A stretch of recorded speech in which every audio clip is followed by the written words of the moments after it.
Muy buenas tardes. Yo soy el padre Andrés Aguerre, rector de la Universidad Católica, y simplemente estoy aquí para darles la bienvenida. Primero, a un compañero jesuita, al padre Ángel, al padre Javier, a Marcos y a Chema, que son quienes nos van a acompañar esta tarde. Dos cosas tengo para decir y nada más. La primera es que ya sabemos cómo terminó esta historia, conocemos el final. Lo que venimos a escuchar hoy, y es la segunda cuestión, es el proceso espiritual y humano que se ha dado en este tiempo. Para nosotros creyentes, tiene algo de misterio y algo de cuestiones muy humanas y de procesos y de camino. Así que es una alegría para la universidad tenerlos aquí y creo que todos nos disponemos a disfrutar. Bienvenidos. Muchas gracias.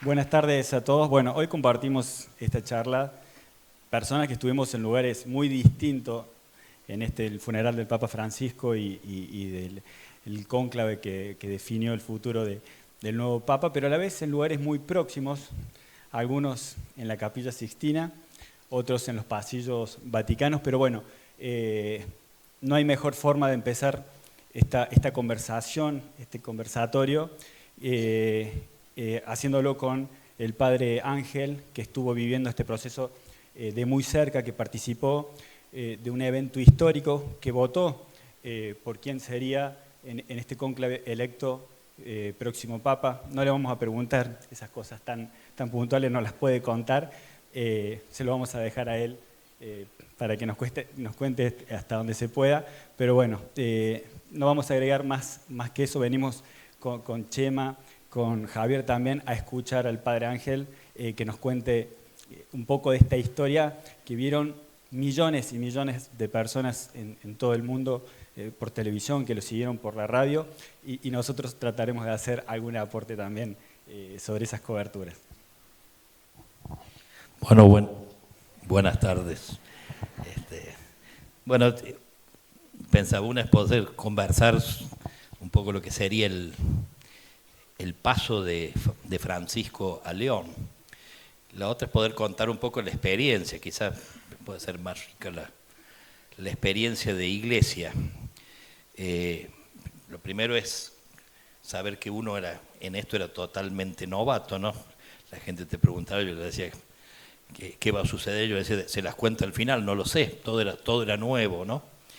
La experiencia de llegar, primero la experiencia de las exequias del Papa Francisco, ¿no? Que ciertamente comenzamos con esa experiencia de dolor y diría yo de sensación o sentimiento profundo de orfandad, no solo uno mismo, sino en general, ¿no? La verdad que la sensación que uno tenía, quien veía esa caravana, esa multitud de gente pasando al lado del cajón del Papa, realmente te hacía pensar. Sobre todo la gente sencilla, por esta changa nueva, te daban el privilegio de estar bien cerquita, y sobre todo me impresionaba la gente que había vivido con él y todo el mundo de los discapacitados que también les permitían acercarse más que otros al cajón, ¿no? Y ver un poco ese dolor, ese sentirse realmente huérfano, ¿no? Así que esa experiencia fue muy fuerte. Si recuerdan, el cónclave, lo previo al cónclave fue las exequias. Yo diría así que el mundo lloró a Francisco, como posiblemente lloró también a Juan Pablo II. No es bueno comparar, pero ciertamente había un dolor. Y los que habíamos tenido la posibilidad o la gracia de haber estado en Santa Marta viviendo con él en el sínodo, yo me encargué de ir a ver la gente que había estado durante el sínodo, los empleados, las cocineras, la gente que trabaja en Santa Marta, porque normalmente son ellos los que te dan la clave. Y les digo sinceramente que me encargué de preguntar dónde estaban Ana Rita y que es cocinera, mozo, y la verdad que la expresión era preguntarle cómo estaban y inmediatamente se te largaban a llorar y te decían, no se nos murió el Papa, se murió mi padre, ¿no? Esto era casi algo común en todos ellos. Incluso los guardias suizos, que son todos duritos, digamos así, se desarmaba, ¿no? El jefe de seguridad personal del Papa estaba, digamos así, quebrado, ¿no? Entonces te da la pauta de esto. Y después la experiencia nuestra de Argentina, que yo creo que también, en eso una vez más los argentinos hemos sido originales, posiblemente somos los que más lo hemos maltratado a Francisco, ¿no? Con razón o sin razón, pero son quizás los que más lo hemos juzgado, más lo hemos, en fin. Y uno ha recibido muchos, algunos están aquí presentes, y muchos otros expresaban la lástima de no haberlo aprovechado, no haberlo entendido. Nos quedamos quizás midiéndole la sonrisa y se nos escapó todo lo que significó para el mundo y para la iglesia, porque Francisco fue un líder no de la iglesia solamente, ¿no? Así que bueno, la experiencia previa fue las congregaciones generales, es decir, después de las exequias y hasta 10 días, una semana, había reuniones todas las mañanas y todas las tardes con todos los cardenales, no solo los que pueden elegir que sea hasta 80 años, sino también los otros también. Y así que ahí cada uno tomaba la palabra, y ahí nos íbamos conociendo, porque era muchos ni siquiera nos conocíamos, ¿no? Pero bueno, interesante también el elogio del cariño del Papa, y después las experiencias de hombres. Tenías ahí gente que venía del desierto, de la sed, de la guerra, tenías experiencia, digamos, de iglesia muy, muy fuerte, ¿no? Donde uno casi era una especie de espectador asombrado de esto, y de hombres realmente, diríamos así, en el mundo ese de los cardenales, así como por ahí ves unos rostros más duros y tiesos, pero hay gente realmente muy, muy linda, muy, muy honda, y de experiencia muy fuerte de iglesia. Así que teníamos esas reuniones toda la semana, ahí compartíamos, ahí salían testimonios muy fuertes. Yo siempre digo, y creo que no rompo el secreto, el testimonio más fuerte para mí fue el del limosnero, un polaco muy simpático que lo hizo cardenal. Yo me acuerdo del Papa Francisco una vez me dijo, este hombre, un apellido polaco, Krzełki, póngale nombre que sí, no hay vocales, así que un despiole. Bueno, me dice, este es de los pocos que a mí viene y en la cara me critica y me dice lo que no tengo que hacer. Eso cuando era obispo, lo hizo cardenal. Y lo hizo limosnero. Limosnero es el que se encarga de los gestos de caridad del Papa, que no puede hacer porque tiene que estar medio encerrado. Así que ese pobre hombre pasó de estar sentado en un escritorio a ir de acá para allá. Se encargaba el día de la Madre Teresa le llevaba las pizzas a todos los hombres que duermen en torno a la Plaza San Pedro, que el Papa se encargó de hacer unas carpitas para los hombres de la calle, baños no químicos, sino que baños bastante más dignos, y peluquerías para los hombres de la calle. Yo escuché una vez una monja, para vergüenza de la iglesia, decía, este Papa nos ha llenado la Plaza San Pedro de pobres, de terror, ¿tá? O sea, justo lo contrario de lo que debería decir. Así que este hombre los atendía, y él contaba esta experiencia, que lo último que hizo el Papa fue mandarlo a él, al limosnero, con 4 ambulancias a Ucrania, ¿no? Pero le mandó que él duerma en la ambulancia y que maneje una de las ambulancias, ¿tá? Y allá fue el polaco pobre, y volvió y contó esto. Teníamos la cuenta para las ambulancias, esas 4. Cuando yo volví de Ucrania a Roma, dice, en la cuenta había plata para 10 ambulancias más, ¿tá? Como viendo el gesto, digamos, el abrir el corazón. Así que bueno, era una variedad de experiencias muy, muy hondas, ¿no? Y después el cónclave, un martes a la tarde, a las 10 de la noche, había que estar en Santa Marta, te escaneaban todo, hasta te sacaban la computadora, te sacaban el telefonito, así que quedabas en tu cuarto mirando al techo sin saber qué hacer, ¿no? También uno valora, así vivíamos antes, ¿no? Es decir, así que no te quedaba otra que rezar o dormir, digamos, ¿no? Pero bueno, y además te ibas ahí. yo intenté, además te blindan, ¿no? De tal manera que yo ingenuamente llegué a mi cuarto, quise abrir la ventana y estaba blindada, ¿no? No sé, hacia afuera no se puede. Así que bueno, ahí vivíamos y a la mañana íbamos a la Capilla Sixtina, donde en la Sixtina solamente son las votaciones, las elecciones, no hay discurso. El único discurso que hubo fue la misa y después se hace el juramento ese que se vio en la tele, se vio, y después rajan a todos los que no son cardenales. Uno con cara de malo dice omnes extra, todos afuera, y todos los que no son cardenales tienen que salir, y esa escena donde cierran la puerta y voy a empezar a temblar, ¿viste? Bueno, gracias a Dios para ir al baño sí te permitían, pero vos salías de esa puerta y te esperaba un guardia suizo que te acompañaba, no te digo hasta adentro, pues hasta la puertita del baño y te traía de vuelta para que no. Así que bueno, era un poco. Y después, bueno, eran 2 elecciones a la mañana, 2 a la tarde, vos tenías tu carpetita, todo organizado, y se vota, tenías la hojita, tenías que ir con la hojita en la mano, hacías de nuevo un juramento frente al juicio final de Miguel Ángel ahí, así que para colmo la parte más abajo del infierno, así que de terror. Bueno, como diciendo, cuidado, porque además ahí hay cardenales también, ¿no? En ese sí, hay más de uno. Así que hacías tu juramento de tu honestidad al elegir el Papa, ponías en la bandejita y empujabas para que cargue la urna, etc. Y después comenzaba la elección. Para la suma y para ir haciendo el recuento, se sorteaba. Sacaban 6 de nosotros que se sentaban en una mesa y eran los que encargados de sumar y de cantar con un micrófono el nombre. ¿tá? Entonces vos tenías todos tus cardenales en una hojita, una cartulina en tu puesto, ibas haciendo el bingo, ¿tá? Y después, bueno, cuando había que llegar a 89, creo que era, ¿no? Así que bueno, pues si no se llegaba, entonces fumata negra con una estufita que están allá adentro, que no solo tenías que poner la parte química, que lo tenía que hacer un cardenal, porque no permitían que entre otros, y tenías que romper todas las hojitas que usaste, todo va a la estufita, ¿tá? No tenía que quedar nada, había que empezar de nuevo todo. Así que bueno, fueron 3, y en la cuarta salió una experiencia muy fuerte, porque fue increyendo. Yo, de mi parte, yo digo, experiencia personal, muy personal.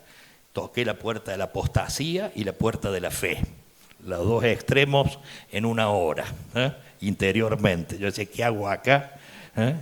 Y a la vez también la certeza, la experiencia de que realmente el Espíritu Santo no se ha jubilado. Quizás es convencido por el Hijo y el Dios Padre, pero ciertamente no ha pedido la jubilación anticipada. Vos te dabas cuenta que esto iba obrando en los corazones y lo iba manifestando en Bueno, y la cuarta es eso, iba sumando. Cuando llega a 89, aplauso cerrado, pero además no solo aplauso, sino que una experiencia, una alegría, una especie de consuelo muy fuerte, más de lo que uno supondría, ¿no?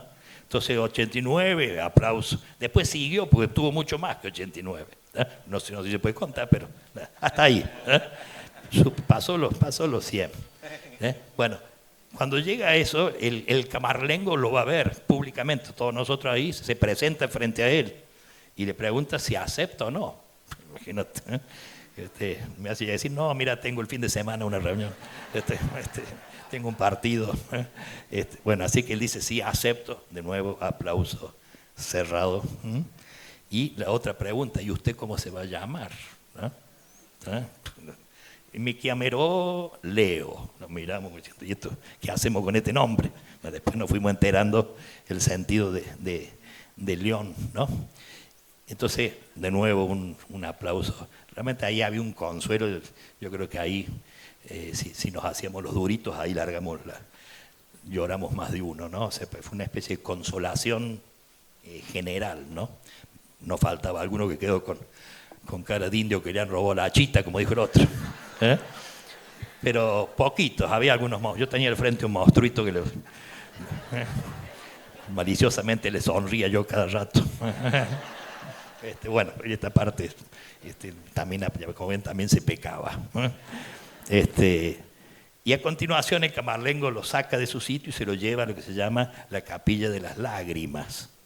Lo dejan solito frente al Cristo, imagínate, ¿no? Y todo el mundo sale para afuera, él queda solo dentro de esa capillita, rezando. Imagínate, eso es una escuela de samba, ¿no? Ahí adentro, ¿no?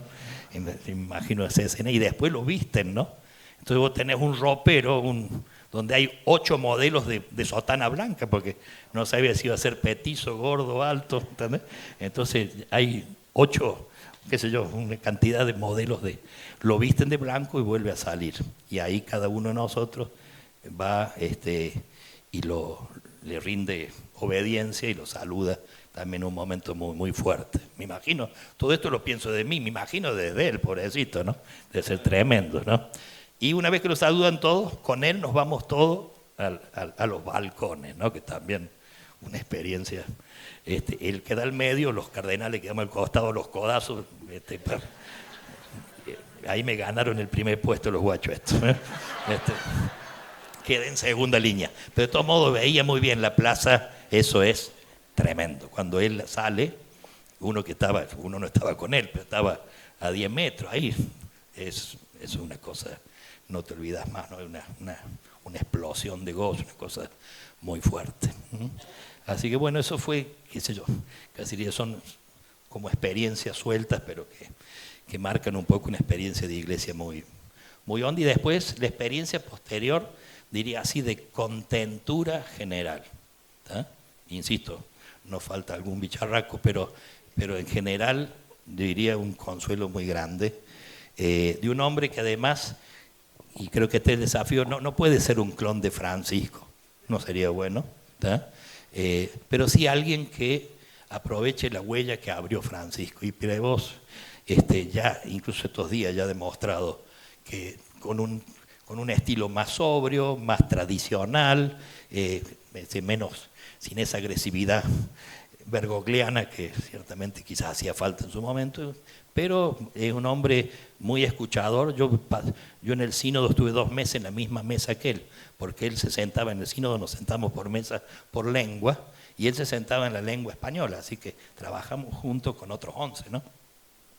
Un hombre silencioso, reflexivo, pero a la vez cuando hablaba con claridad, ¿no?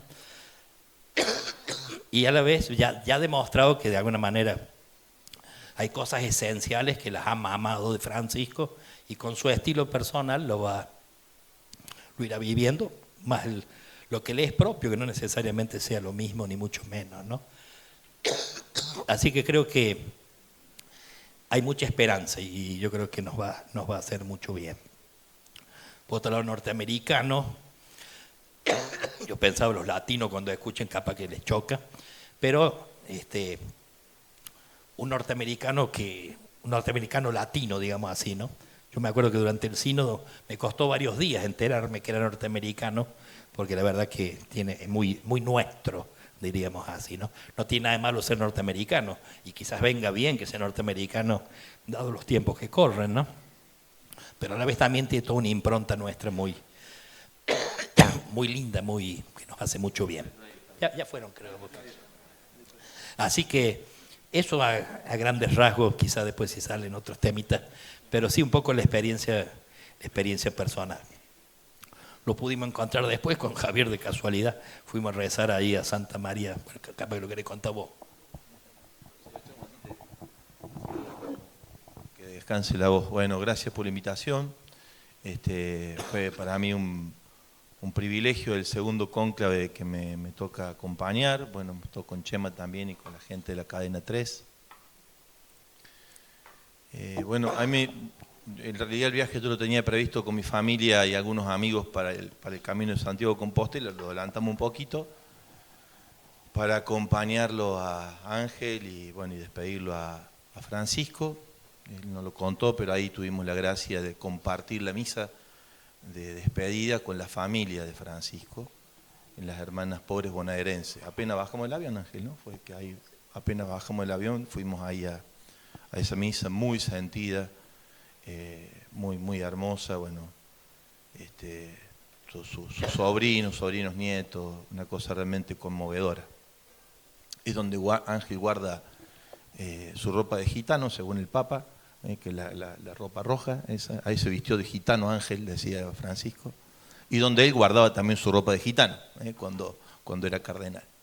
Bueno, ahí las monjas nos trataron muy bien y después fuimos a la tarea. Después yo me vuelvo le digo a Ángel, ¿qué te parece que haga? Él me dijo, no, anda tranquilo para hacer un poco el camino con los amigos. Fue por los 60 años míos, así que aprovechame y después vuelvo para acompañar un poquito y para estar cerca. Y cuando vuelvo, él había tenido su participación en las congregaciones y ahí se produjo algo que no lo va a decir él, ni lo puede decir tampoco, pero algo pasó allí, digamos, ¿no? Dicho por los periodistas, ¿no? Que de alguna manera algo siempre se sabe, digamos, ¿no? Y el mismo Ángel me dijo, algo pasó, me dice, porque me empezaron a venir a pedir los cardenales lo que había dicho. ¿Qué dijo? No lo sabemos. Pero alguno decía, después también me llegó, cuando nos hablaba parecía que nos hablara Francisco.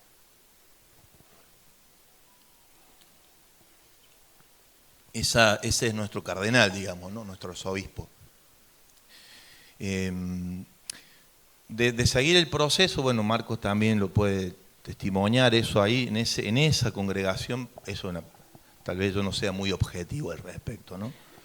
Pero de seguir los procesos, lo que ha ido pasando, en esa intervención algo se abrió del proceso, hacia dónde iba la elección, digamos, ¿no? No es ningún misterio saber que había tensiones entre la agresividad de Francisco y los líos que él hizo, no lo que teníamos que hacer nosotros, hizo más lío él que nosotros, digamos, y los jóvenes.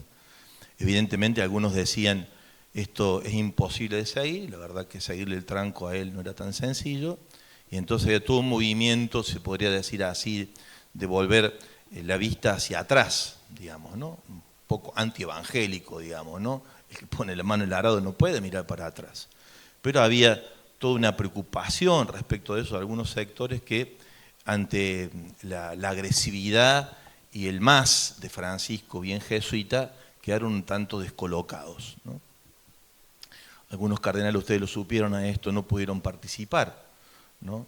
Por razones que fueron públicas, no estamos contando ningún secreto, y eso evidenciaba que había como cuando nos dejó Benedicto y vino Francisco, cosas que dentro del proceso en el Estado Vaticano no estaban en orden, ¿no? Entonces uno puede imaginar que aquella intervención abrió el camino hacia lo que devenía venir, más que a lo que había que dejar atrás, digamos, ¿no? Es una primera experiencia bien fuerte que tiene que ver con su participación. Claro, no está conversado para nada todo esto, no es que yo no me he puesto de acuerdo que dice cada uno, esto es absolutamente personal. Creo que esa experiencia fue muy, por así decirlo, ¿no? muy bella y también muy dolorosa en algún aspecto, ¿no? De ver que todavía algunas posiciones dentro de la Iglesia pensaban que había que volver hacia atrás, ¿no? Y tenían sus adeptos, digamos, y había una cierta, esto lo digo ya como sacerdote y como periodista también, había una cierta campaña a favor de procesos más tradicionalistas, digamos, ¿no? Más conservador, diría yo, ¿no? Eso contar. Después, bueno, el arzobispo estaba muy tranquilo, muy como él, así con la sencillez que lo caracteriza, pero también con esa posibilidad que da la agudeza de su mirada y la profundidad de su discernimiento. No corrió riesgo de quedarse allá, digo, ¿no? Gracias a Dios. Porque el Papa, en una charla que tuvimos antes, ¿querés decir algo? El Papa dijo bien clarito cuando Sí, le preguntaron, así es. argentino y jesuita, en 3000 años no voy a volver a ver. Pero dijo yo fui con total tranquilidad. Pero lo dijo de una forma muy hermosa, esta gente no se vuelve a equivocar. Que mucho más que no van, o sea, si había alguien que pensaba, yo me acuerdo una vez, que ahora Prevost lo dijo de nuevo, un vaticanista apenas eligió a Francisco, me dice, mira, usted argentino, me dice, acá, vinieron los polacos, ya no están, vinieron los alemanes, ya no están, vinieron los argentinos y no van a estar, tienen un problema ustedes, este es argentino y es jesuita, que tiene una dosis de sabiduría que a veces no es tan habitual en el ámbito de la vida de la Iglesia. Así que bueno, me parece que él también, eso es muy personal, es una apreciación muy personal y yo creo que él también, después nos enteramos, se reunía con el cardenal Prevost todos los sábados a la mañana, ¿no? Y tenía largas conversaciones. Porque además el puesto que tenía el cardenal era un puesto clave, junto con el servicio de quien preside en el Estado Vaticano, el cardenal Parolín, nuestro Tucho Fernández en el dicasterio para la doctrina de la fe. Bueno, la presencia del cardenal encargado de los obispos era una cosa, era un rol muy importante. Y un gesto de Francisco antes de ingresar hacia, si se quiere, hacia su enfermedad, los cardenales tienen como grado, Ángel, ¿no? Cardenal obispo, cardenal sacerdote y cardenal diácono. Él era cardenal sacerdote y lo hizo cardenal obispo. No se puede decir que lo preparó, pero tenía de alguna manera mucha confianza en esta persona, ¿no? Y uno leyendo también, eso lo puedo decir yo, me animo a decir, digamos, leyendo los procesos que en la Iglesia se van dando en orden a este reacomodamiento, de ubicar hacia adelante la evangelización y toda la estructura del servicio de ello, no es a veces tan sencillo, ¿no? Yo creo que Francisco, yo no creo que lo sufrió, yo sinceramente no creo que lo sufrió. Alguna vez me dijo a mí me divierte mucho ser papa, ¿no? Y creo que fue así, Ángel, ¿no? Sí, porque en medio de todos esos líos, él se movía como pez en el agua y sabía cómo superar las dificultades que se le ponían desde dentro, ¿no? Y que las supo sortear con mucha sabiduría e inteligencia. Bueno, eso, se me ocurre compartir eso. Vamos, Chema. Creo que termino. Nosotros, bueno, digo, más que esa mirada que es muy interesante, ya vamos a volver, no nos vamos a ir mucho más allá, pero a mí puntualmente me interesa conocer algo, me ha contado, ¿no?, de la experiencia de Chema. El otro día leía en un librito que muy gentilmente me regaló sobre el ejercicio del periodismo y donde él cuenta, bueno, que un periodista tiene que estar, básicamente, que no es de ningún lado, él ha estado mucho en Roma, y una de sus primeras coberturas en radio o informes en radio fue el ataque al Papa Juan Pablo II en el año 81. Le ha tocado vivir. ¿Cuántos cónclaves llevan? Buenas tardes. Bueno, lo primero, muchas gracias. Quiero agradeceros el privilegio de estar aquí. Gracias por asistir a esta convocatoria que me parece muy relevante y gracias a Cadena 3, porque está bien que lo diga aquí y ahora. Cadena 3 es una radio del interior de Argentina, muy pequeñita, comparada con la BBC o con las grandes corporaciones norteamericanas. Cadena 3 es una radio muy pequeñita. Pero en el siglo XXI, Cadena 3 ha estado siempre en los momentos que ha habido noticia en el Vaticano, en la Iglesia Católica. Creo que el momento más importante lo contó Ronnie Vargas, cuando fue elegido Francisco, pero con Javier, con el padre Javier, hemos tenido, por ejemplo, el privilegio de estar en Roma cuando falleció Juan Pablo II. De Juan Pablo II me tocó contar en España el atentado que sufrió en la plaza con Ali Azká, y luego estuvimos cuando fue elegido Benedicto XVI y ahora hemos vivido, yo he estado 4 veces este año en Roma, fui en febrero con la enfermedad, volvimos a Roma en marzo cuando salió del hospital. Sinceramente pensábamos que se iba a recuperar, que iba a poder superar esa neumonía bilateral. En el Gemelli nos dijeron si nos hace caso, el Papa va a tener la posibilidad de continuar un tiempo. Pero no les hizo caso. Llegó la Semana Santa y Francisco no les hizo caso, y ese lunes a la mañana, a primera hora, desde la sala estampa de la sala de prensa del Vaticano, nos llegó uno urgente, que había una comparecencia. Y ya cuando te dicen va a haber una comparecencia un lunes a la mañana, era la previa, el aviso de que algo malo había ocurrido, y efectivamente ese lunes tuvimos que volver a armar la bolsa y salir corriendo a Roma, y luego se incorporó Marcos y contamos el funeral, que fue una experiencia especialmente dolorosa. Pero la Iglesia Católica lleva así muchos años, y es verdad que cuando un papa deja una impronta, normalmente el siguiente va a haber algo de continuidad. Murió Juan, llegó Pablo, llegó Juan Pablo, murió Juan Pablo, llegó Juan Pablo. Y creo que de lo que se trata, y creo que la gran esperanza de Francisco es que las iglesias se han dejado de vaciar. Porque había un proceso de vaciamiento de la Iglesia Católica. En grandes países, de una raíz profunda del catolicismo, por lo que fuera, se iba perdiendo una fuerza que dan los 1.400 millones de católicos que hay en el planeta. Porque el Padre Ángel no solamente ha elegido a un papa, no solamente ha votado, supongo que ha votado a León XIV, no le vamos a preguntar si votó o no, pero participó de un cónclave en donde fue electo León XIV. La Iglesia está recuperando terreno. La Iglesia está recuperando jóvenes. La Iglesia está recuperando a personas que se sentían excluidas de la Iglesia. Y eso es el trabajo que hay que mirar de Francisco.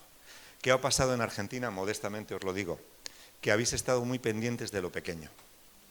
De lo pequeño, que es importante, porque puede ser que algún gesto de Francisco no te haya gustado a ti, y eso te sienta mal, te parece que no está bien. Ese detalle interno en donde Bergoglio entraba. Pero el Papa Francisco, visto con un telescopio, ha sido gigante. Y no os quedéis con el microscopio de lo pequeño. Creo que cuando pase el tiempo nos vamos a dar cuenta todos de la importancia de Francisco. Y humildemente es lo que hemos intentado contar en estos meses en la Ciudad del Vaticano, y por eso quiero volver a agradecer a Cadena 3 que, siendo tan pequeños, hayamos estado ahí codo con todas las grandes corporaciones del mundo, porque hubo un momento cuando llegó Marcos que le dije: Marcos, no te vas a acreditar, es imposible. O sea, es que hay 5.000 personas en la puerta de la sala de prensa del Vaticano. Y este señor, yo no sé cómo lo hizo, debe ser la influencia de Francisco, pero llegó y en 10 minutos se acreditó. Me dijo: me gustaría ir a entrar a ver a Francisco, y le dije: pero es que dentro de una hora cierran. Salió un señor de la sala de prensa y dijo: bueno, los que os acabéis de acreditar, vamos, que podéis entrar.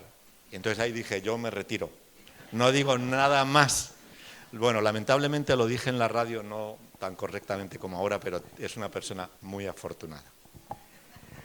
Muchas gracias, Chema. Muy buena, además, muy buena persona. Javier, hay un momento, me acuerdo, recién mencionabas, bueno, en las congregaciones generales, el momento ese en el que al otro día nos juntamos a tomar un café y me cuenta: vos sabés que me han contado, porque es así, no se puede contar nada, pero se cuentan algunas cosas, que el Padre Ángel ha dicho algo puntual que ha gustado y después viene Nelson Castro y me dice: sí, es verdad, doy fe que le han pedido unas fotocopias de lo que ha dicho, no sé si será cierto o no. Sí, eso es así. Yo creo que vos también lo compartiste, Ángel. Yo no lo quiero ver por lo... Bueno, y recuerda lo que me dijiste, Javier, es... Bueno, no sé si... No me acuerdo en los términos, pero obviamente nosotros somos localistas, ¿no? Pero me dice: yo no sé si es que Ángel tiene posibilidad, pero creo que lo que no está en discusión es que va a haber una continuidad, ¿no? A partir de ese momento, como claro, que lo veías de esa manera. Digo, hoy estoy mirando esa foto, ¿no? de ambos papas como si estuvieran juntos, ¿no? Y el título de esta charla, este conversatorio, que es El futuro de la Iglesia. Bueno, finalmente se dio, digo que no quedan dudas de que se dio la continuidad. Ahora, quería preguntarle a ambos, Ángel, en tu caso, ¿en qué se diferencia puntualmente? Recién dijiste alguna palabra, es más sobrio, y él ha hecho algunas declaraciones, por ejemplo, con respecto al matrimonio, ¿no? En los que sí ya se diferenció de alguna manera en algo puntual, o por ejemplo el primer día que ya tratamos de ver si se vestía igual o no, si saludaba, si habló en español o no. Bueno, ¿cuáles son las diferencias puntuales de León XIV y Francisco? La diferencia es un estilo personal, me parece, ¿no? No es una diferencia, no hacia lo esencial. De golpe no, a algunos les puede haber chocado, de golpe volvió a usar la mantita roja, o sea, una vestimenta más tradicional. Gracias a Dios no agarró los zapatitos rojos, ¿no? Pues ahí sí, pero bueno, son cosas, digamos, no son esenciales. En lo esencial diría que hay no una fotocopia, pero una coincidencia, sobre todo en los temas de corazón de ellos. Prevost, como el Papa Francisco, un hombre, y lo haya demostrado incluso en los discursos de estos días, ¿ya? Preocupadísimo en primer lugar por la paz. Quizás la palabra que más ha repetido en todo este tiempo es la palabra paz. Y ya está, y se está moviendo como se movió Francisco. Yo creo que la gran tristeza de Francisco, una de las cosas que lo llevó a la tumba en tristeza y no poder lograrlo, era la paz sobre todo en Gaza y en Ucrania. El Papa Francisco todas las tardes, a las 7 de la tarde, lo llamaba por teléfono al párroco de Gaza, que es argentino. ¿Tá? Y yo una vez que estando en el sínodo lo vi muy caído en la cena, le pregunto, bueno, lo vi y le digo, ¿te pasa algo? Y dice, no, pasa que hablamos hoy a las 7 de la tarde con el párroco y en la puerta de la iglesia bajaron 37 civiles, los francotiradores, mujeres, niños, bueno. Entonces yo creo que en parte, no lo podría afirmar rotundamente, pero parte digamos así, la somatización del final de Francisco, no me extrañaría que haya estado también unido a la tristeza de esta guerra que lo tenía ciertamente muy mal a Francisco. Temas como ese, el tema de migración, en eso Prevost va a la par, el tema del diálogo con la sociedad y con los diferentes, digamos así, en fin, temas muy, muy esenciales que en eso sí. Muchos decían, no ha hablado de sinodalidad, entonces seguramente va a tirar al tacho, que algunos lo deseaban, el tema de sinodalidad, y sin embargo el domingo pasado no ha parado de hablar del tema de sinodalidad, ¿tá? Como una metodología de la Iglesia que, por lo tanto, en lo esencial creo que gracias a Dios, insisto, no sería bueno que lo imite, ni tiene por qué. Además hay una dimensión personal original, que quizá en algunas cosas sea distinto. Él mismo dice, yo con Francisco muchas veces discutíamos cosas en las que no estábamos de acuerdo, pero Francisco todos los sábados se juntaba 2 horas con él, charlaban sobre los obispos, porque él era encargado, pero en un momento dice que Francisco le decía, cambiemos de tema, y hablaban de cosas de la vida, en fin, de lo humano. Se ve que había encontrado en Prevost una figura con quien abrir el corazón, digamos, y Prevost con él, digamos, ¿no? Así que ciertamente yo creo que desde el cielo ha hecho fuercita, y yo seguramente, no digo que haya sido su candidato, no lo sé, sinceramente no lo sé, no me extrañaría que haya sido sí su candidato, pero no lo puedo afirmar rotundamente, yo no lo puedo afirmar. Algunos dicen que sí, pero en todo caso yo creo que ha estado contento con que sea Prevost el que lo sigue, digamos así, ¿no? Así que, digamos, hay diferencia y creo que no hay problema. En lo esencial ciertamente no lo hay. Algunas figuras conflictivas que ahora intentaron, digamos así, ver si con el cambio de Papa podían recular y volver para atrás, y el Papa a muchos les ha ratificado lo que Francisco les había. Así que algunos, digamos, en eso, ya digo, es sereno, te da la impresión de un hombre que pacifica, pero también es un hombre de mucha claridad. No es una figura agresiva, pero una figura, digamos, con palabras significativas cuando tenía que decir las cosas, las dice, ¿no? Así que bueno, creo que eso Eso es lindo. Y después un sentido del pobre, ¿no? Como lo hizo allí en Perú. Ahora se trajo el secretario un peruano, se trajo una cocinera peruana. Son pequeños gestos, pero digo, indican una humanidad, indican humanidad. Y yo creo que si hay algo que Francisco lo fue y lo es, ciertamente lo humano, ¿no? Voy a decir, bueno, debería ser obvio, ¿no? Pero no lo es. Con el primer gesto de Francisco, cuando llegó a Santa Marta, se encontró en la puerta de su cuarto un guardia suizo ahí firme. Y dice, ¿usted qué está haciendo acá? Le dijo el Papa. Lo estoy cuidando a usted, le dice. ¿Y qué hace ahí parado? Le dice el Papa. Y tenemos que estar parados, va a estar toda la noche parado, sí tenemos que estar parados, hasta el reemplazo. Dice, no, sí, le trajo una silla. Dice, no, mi jefe no lo permite. Dígale a su jefe que el jefe de él soy yo. Entonces el Papa le trajo una silla y le trajo un sándwich de jamón y queso. Así que a partir de ahora, cuando uno entraba ahí, estaban los tipos, saludaban así de costadito. Bueno, gestos como eso, le diría cotidianos, ¿no? No solo ahora, sino cuando era Bergoglio también en eso. No aflojo. Yo siento esta anécdota, disculpe que me alargue. Cuando era párroco del barrio La Manuelita, atrás de San Miguel, barrio muy sencillo, tenía unas cuantas, dicho cariñosamente, viejas muy pobres, a los cuales a través nuestro, cada mes un sobrecito para la repartija de algunas que estaban más cascoteadas, o alguna familia o algunas personas solitas. Claro, de golpe deja San Miguel, lo hacen obispo, ¿no? Por lo tanto, se acabó la ayuda. De ninguna manera, había que ir a Buenos Aires, al obispado, a buscar los mismos sobres para las mismas viejas, dicho cariñosamente. Lo hacen papas, ahora sí, de ninguna manera. Había que ir a la Nunciatura a buscar los sobres cada mes para las mismas viejas que le seguía ayudando desde hace 20 años. Bueno, eso.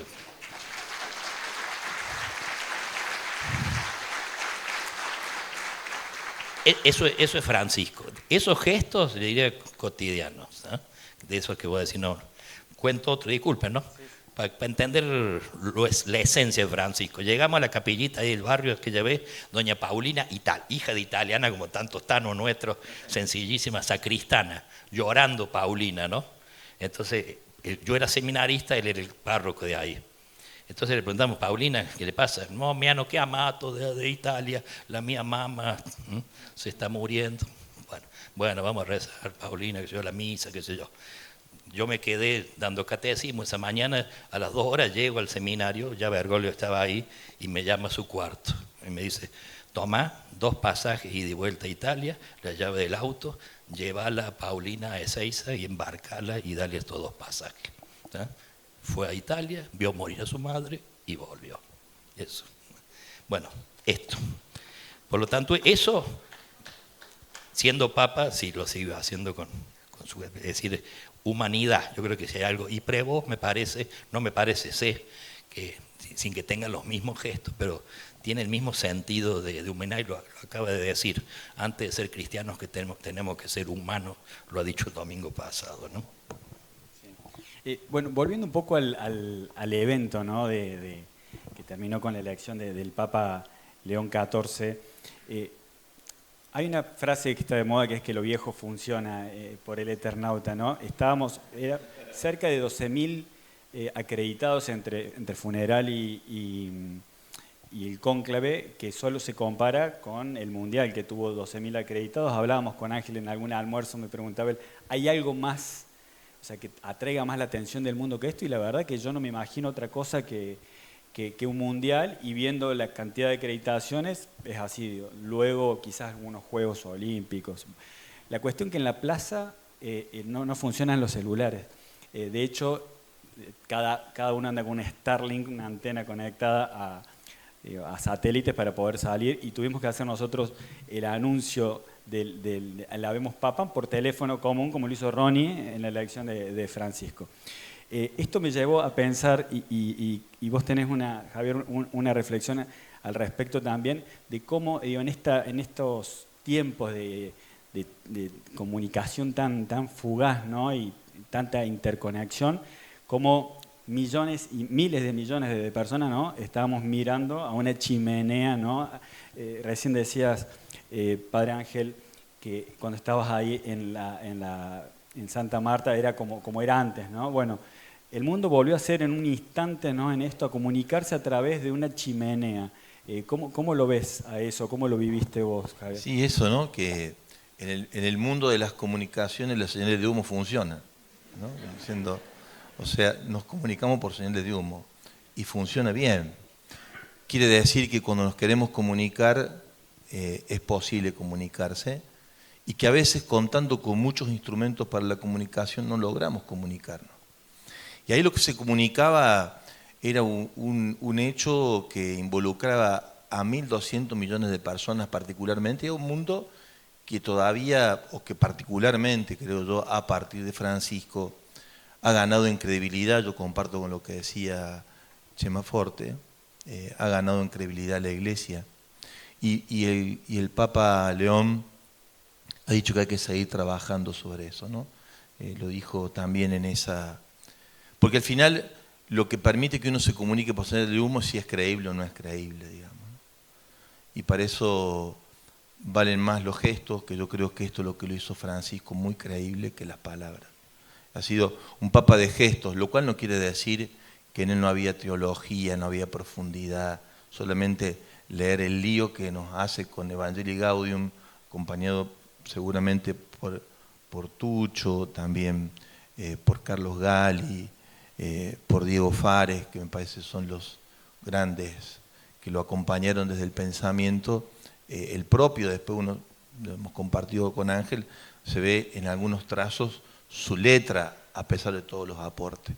Pero él nos enseñó que era más importante los gestos que las palabras a la hora de comunicarse. Y me parece que ahí sí nos deja un gran legado, un fuerte legado. Y en eso la puso a la Iglesia de cara a su principal misión, que es el ejercicio de la caridad. Y los pobres en el centro. Eso de convertirse al pobre es un laburo importante, digamos, ¿no? Me parece que ahí sí hay un Francisco que deja un legado, es como Jesús en ese sentido, puso la periferia en el centro.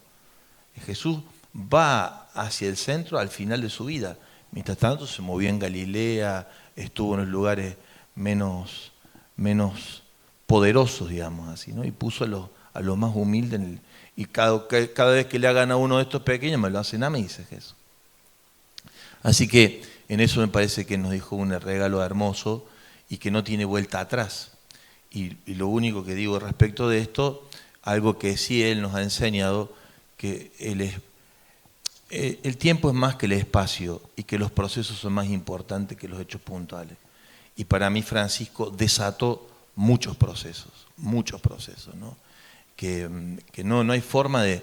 Yo siempre me acuerdo en la elección de Francisco, hay una imagen que a mí me quedó muy grabada del Corriere de la Sera, porque los periodistas, algunos periodistas son muy bravos a la hora de mostrar en una imagen lo que ven para adelante, ¿no?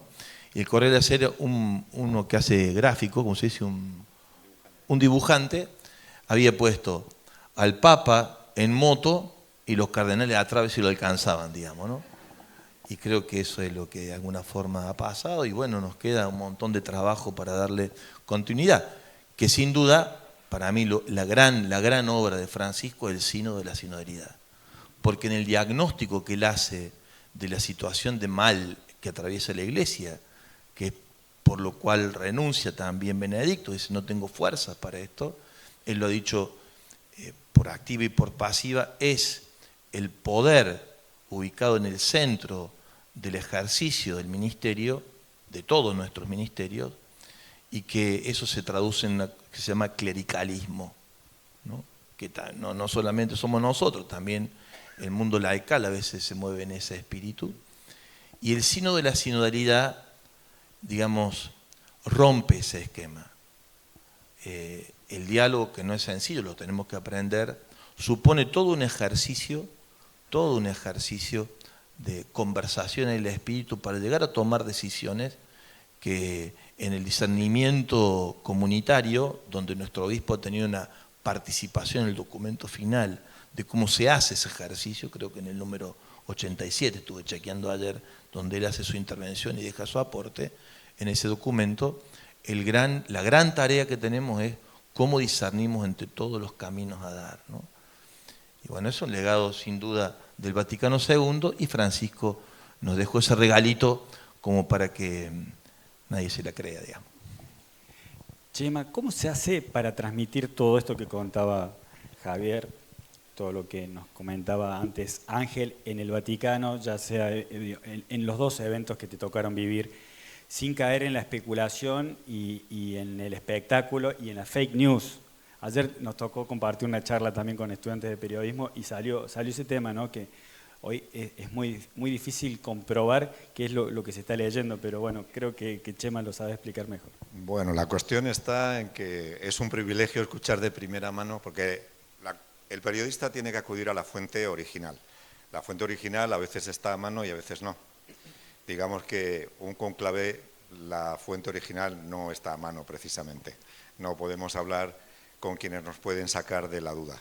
Pero alrededor del cónclave, o cuando estuve en Roma en otras oportunidades con Francisco vivo, surgen una serie de noticias que uno quiere llegar a la fuente original y nunca se sabe.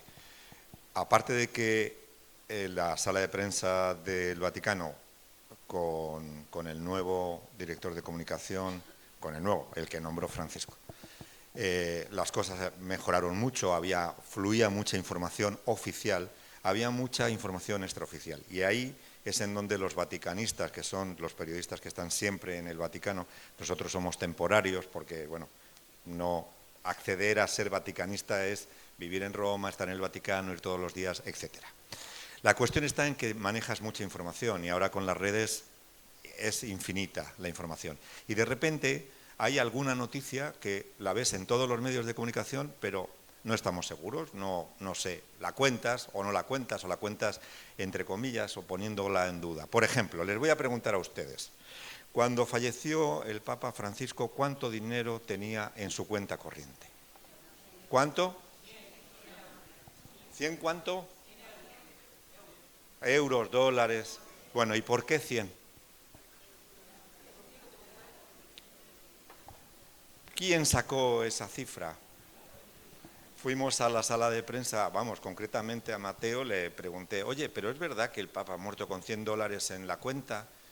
Y le faltó poco, así como decir, tú eres más tonto que de lo que yo pensaba. Porque, ¿por qué iba a tener 100 dólares el Papa Francisco justos en la cuenta corriente? Y es una noticia que dio la vuelta al mundo, desde Australia hasta Groenlandia.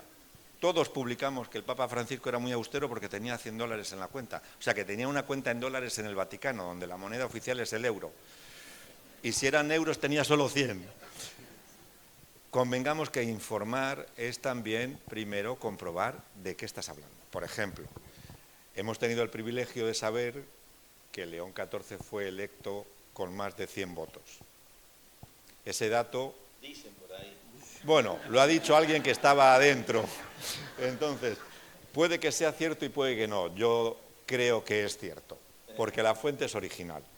No es secundaria ni terciaria, ni lo hemos visto en Internet. Bueno, eso forma parte de nuestro trabajo, estar en la calle.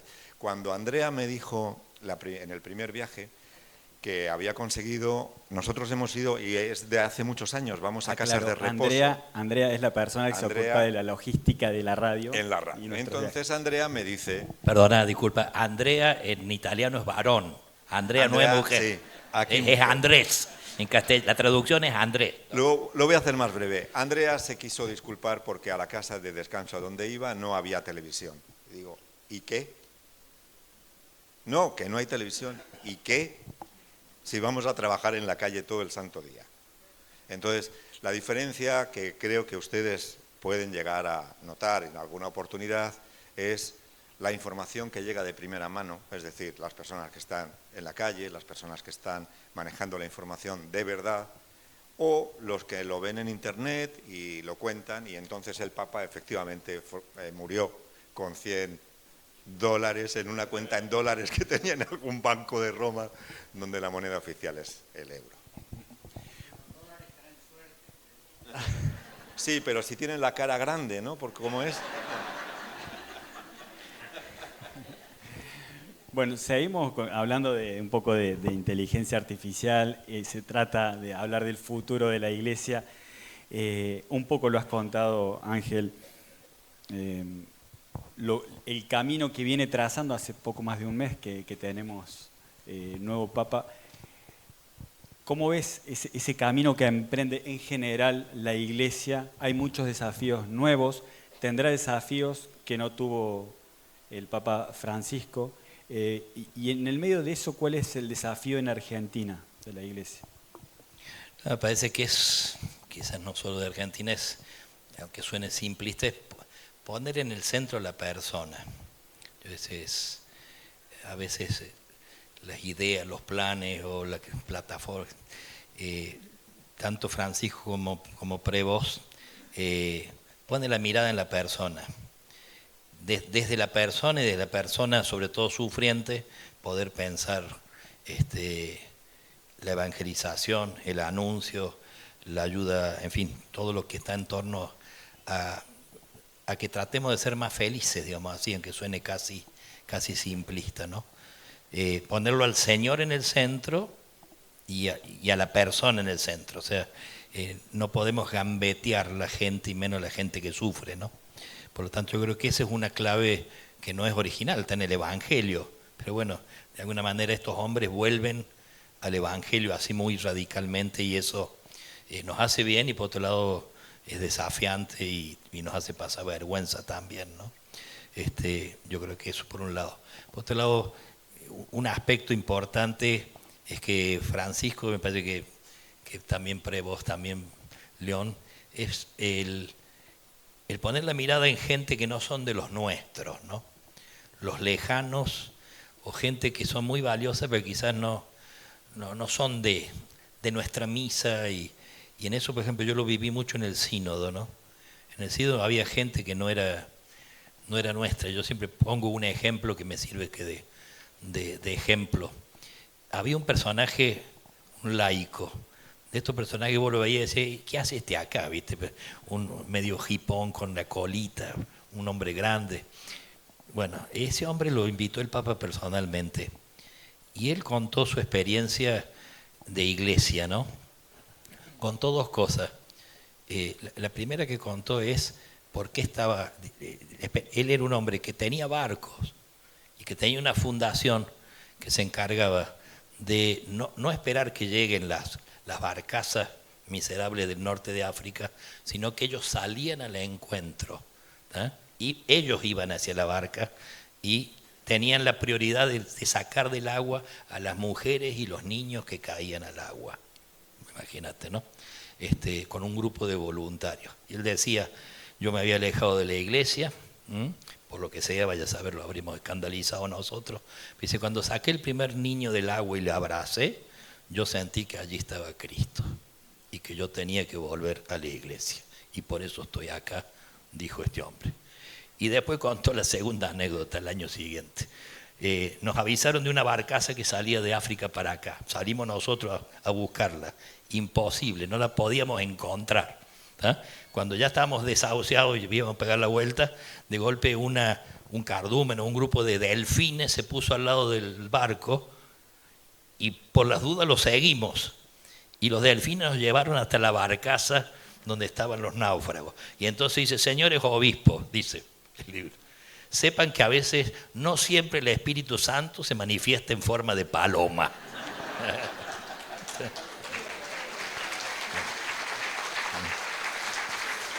Bueno, Francisco ponía la mirada en estas figuras, tenía una especie de intuición de no tener miedo a figuras que quizás vos no la tendrías en cuenta, pero y de golpe, y eso hace mucho bien. Yo, en el mundo de periodistas, había de todo, pues tenías periodistas piadosos como son los que aquí tenemos, pero tenías personajes mundanos y vanos, como decía San Ignacio, de televisión y radio, venía de todo el mundo, ¿no? Pero algunas, me sorprendió que algunos perdían su profesionalidad y vos hablabas y después terminabas de hablar y se largaban a llorar ellos, ¿sí?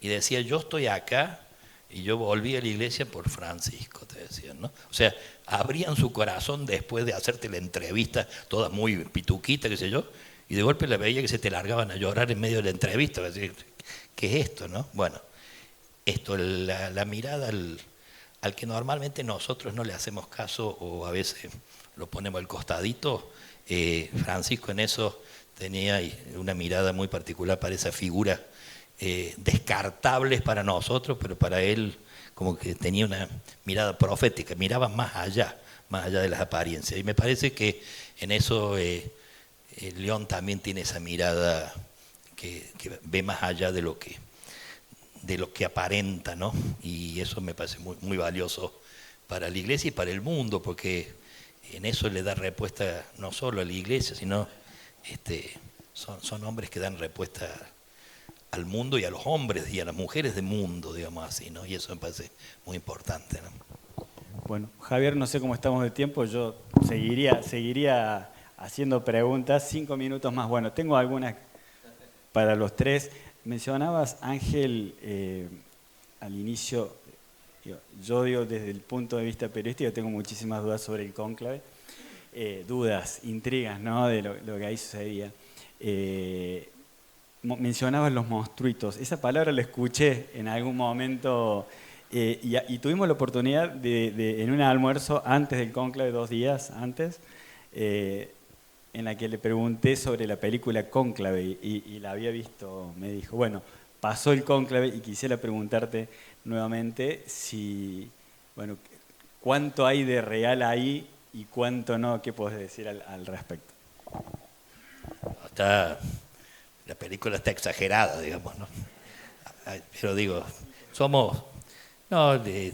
como en toda cosa, está lo espiritual y está también lo humano, y tiene que estar lo humano. Y entonces en un cónclave sale también en su medida todo lo bueno, también salen los límites, sale las miserias humanas, que normalmente en este caso puede ir más en la línea de ambición de poder o de competencia. Pero bueno, justamente lo lindo es eso, ver que la gracia va más allá de todos esos límites nuestros, ¿no? Y que finalmente hay una especie de sintonía en torno a la gracia que hace que uno pueda superar, digamos, mirar más allá, y eso me parece que es importante, ¿no? Así yo diría así, no es una mirada ingenua, ¿eh? O sea, había cosas que ciertamente que Francisco ha intentado y que no ha podido, no llegó. Por ejemplo, el tema pobreza entre nosotros. A mí me queda la foto del sínodo. Cuando terminaba el sínodo salíamos por la puerta de Pablo VI y el Papa salía en su sillita de rueda. Para colmo, el piso del sínodo de ahí de San Pedro, del Vaticano, es empedrado. Entonces con la silla de rueda lo llevaban, pero iba a los manotazos, ¿tá? Y tenía que salir gambeteando Audis y Mercedes-Benz negros con choferes que estaban esperando la salida de varios cardenales, ¿no? La foto era demoledora, ¿sí? Él con la sillita de ruedas, diría, si le hubieran puesto un helicóptero en la puerta nadie diría nada. Pues lo llevaban en la silla de ruedas gambeteando últimos modelos y por supuesto los otros salían después que se iba él, ¿viste? ¿Tá? Esperaban muy bien que desaparezca. Bueno, hay cosas que todavía a nivel de iglesia, como decir, son procesos, ¿no? Se abren caminos y ojalá nos animemos a seguir intentándolo, digamos, ¿no? Así que en eso, la iglesia en eso es, dijéramos en términos Agustín, estamos con un papa de espiritualidad agustiniana, la iglesia es santa y prostituta a la vez. San Agustín, no se enojen conmigo, santa y prostituta a la vez. Y bueno, y en estas cosas también se manifiesta eso, ¿no? Bueno, la última de mi parte es si tenemos algún tipo de información privilegiada que se pueda revelar acerca de la presencia del Papa León XIV en Argentina. Puede responder el Chema también, no sé. ¿Alguien sabe algo? Porque el presidente estuvo con el Papa y, de acuerdo a la prensa oficial, lo habría invitado y le habría dicho que venía a Argentina. No sé si a ustedes les ha adelantado algo. Y dio a entender que vendría, todo el mundo lo invitaba, por supuesto, ¿no? Dio a entender, no dijo cuándo, pero dio a entender que por supuesto lo tenía en cuenta, digamos así, ¿no? Como tendrá en cuenta, por supuesto, su Perú. ¿Sí? Yo creo, no me atrevo a afirmar rotundamente, pero sí va a venir, no creo que sea este año, no sé cuándo, pero estoy seguro que se dará su vuelta latinoamericana, me parece, ¿no? Y nos va a hacer bien, por supuesto, ¿no? Ahora que haya dicho sí, voy y tal fecha, mentiría. ¿Tá? Javier. Me parece que además de la invitación que le pueda hacer el Estado argentino a un jefe de Estado como él, es una dimensión que es la que me parece no es la que más ha de prevalecer, sino una visita pastoral. Y en eso, si el Estado argentino no comprendió que lo tiene que hacer con la Iglesia, no ha tenido una buena gestión, digamos, ¿no? Es decir, no puede no hacerlo con la Iglesia, porque lo que más importa en este caso no es la visita de un jefe de Estado, sino la visita de un pastor. Y en eso debería participar directamente la Conferencia Episcopal, y hasta donde yo sé no ha habido ese gesto, digamos, ¿no? Respecto a la otra pregunta, a mí sí me gustaría contestar algo distinto de mi obispo. Adelante. Pero muy sencillo. No. ¿Quiere contestar algo distinto? De la pregunta sobre el cónclave, sobre la película y el cónclave. Quiero contestar distinto. No, la verdad que siguiendo en la misma línea de Ángel, evidentemente se ve de todo, se ve la belleza de la Iglesia en su esplendor y la pobreza, como es la vida de cada uno de nosotros. Tampoco es para, al menos cuando yo me levanto en el espejo, y este soy yo. Y cuando me confieso ni te cuento. Sí, por ahí tenías los personajes estos, pero yo veía junto con eso, un cardenal chino que tuvo 15 años preso y que dio testimonio ahí. Tenía gente que venía de la guerra, gente que venía de la sed real de no tener agua. ¿Tá? Bueno, viste, vos escuchabas esos testimonios y decías, esta es la iglesia que uno valora, digamos así, que nos hace mucho bien. Por eso digo, de frente a nuestras miserias, de golpe tenía testimonio que voy a decir, bueno, esto supera ampliamente. Un cardenal japonés, porque podíamos hablar en la congregación general, ¿no? Antes del cónclave. Entonces empezó el japonés. En la congregación general había traducción simultánea. Después en el cónclave nada, no había nada. Pero entonces le mandaban a decir de arriba que nadie podía traducir el japonés, ¿entendés? Entonces, y él seguía, ¿viste? Yo creo que por un sentido nacionalista, me parece. Porque decir, no puede ser que no haya entendido que le mandan a decir que no le agarra una. Se le acercó uno a decir que el cuete siga hablando porque no le entiende nadie. Bueno, siguió, pues, o sea, cumplió sus 5 minutos perfectamente. Bueno, cuando terminó, Hollerith, un jesuita que estaba en Japón, en la universidad nuestra allá,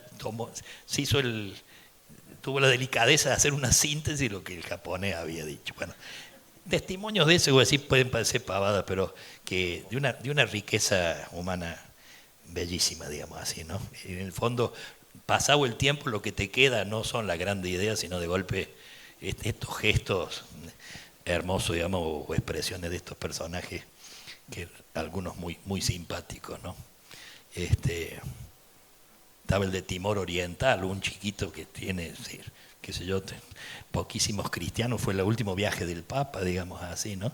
Y fue donde el Papa vino feliz de la vida. Yo cuando lo agarré al Papa a la vuelta en el sínodo, cuando él volvía de ese viaje más largo, que todo el mundo decía va a venir hecho pedazo, justo comenzaba el sínodo y él volvía de ese viaje, les aseguro que tenía 15 años menos, estaba, digamos, pleno. Después a los 20 días ya estaba de nuevo ya romanizado, ¿eh? Pero el trato con la gente siempre fue un alimento espiritual muy, muy hondo, digamos así, ¿no? Muy lindo. Pero bueno, quiero decir que en medio de las miserias humanas, mucho más grande que eso, figuras que estaban ahí, que voy a decir, yo al lado tenía Pizzaballa está en Jerusalén, es italiano, y Pizzaballa se ofreció para cambiar por uno de los rehenes de Hamas de los secuestrados, cambiar un niño por él, dar su vida. Jamás no se lo aceptó, pero si se hubiera aceptado, Pizzaballa posiblemente es boleta. Entonces voy a decir, lo tenía al lado un tipo que vos, como decía así, descalzas el alma, ¿no? O sea, tipos frente a los cuales voy a decir, acá no, acá hay gente grande, ¿no? Gente grande en el sentido bueno de la palabra, ¿no? Y como él, tantos otros, y quizá uno ni se entera, pero ahí estaban, o daban testimonio de su iglesia, digamos, muy, muy hondo, muy lindo.